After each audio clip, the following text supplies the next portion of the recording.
హృదయపూర్వక ధన్యవాదాలు తెలపడం జరుగుతుంది.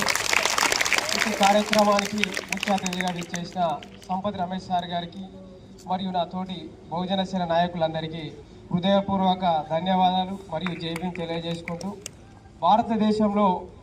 అసమానతలను వీడనాడడం కోసం డాక్టర్ బిఆర్ అంబేద్కర్ గారు ముసాయిదా కమిటీ చైర్మన్గా భారత రాజ్యాంగాన్ని మనకు ఒక రక్షణ కవచంగా అందించడం జరిగింది. ఇటు విషయాన్ని మీతో పంచుకోవడం కోసం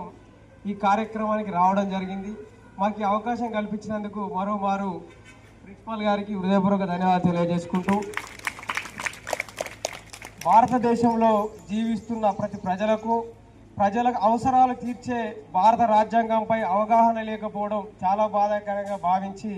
ఈ కార్యక్రమంలో తోటి విద్యార్థులకు రాజ్యాంగంపై అవగాహన పెంచడం కోసం భారత రాజ్యాంగం విశ్లేషణ అనే బుక్స్ మా ఆర్గనైజేషన్ ద్వారా పంపిణీ చేయాలనుకున్నాము. ఈ కార్యక్రమానికి సహకరిస్తూ మాకు అవకాశం కల్పించినందుకు కూడా సంస్థకు మరియు కళాశాలకు హృదయపూర్వక ధన్యవాదాలు తెలియజేసుకుంటూ, డాక్టర్ బిఆర్ అంబేద్కర్ గారు భారత రాజ్యాంగాన్ని దేశ ప్రజలకు రక్షణ కవచంగా అందించినప్పటికీ భారత రాజ్యాంగంపై అవగాహన పెంచుకోలేకపోవడం చాలా బాధాకరంగా భావిస్తూ,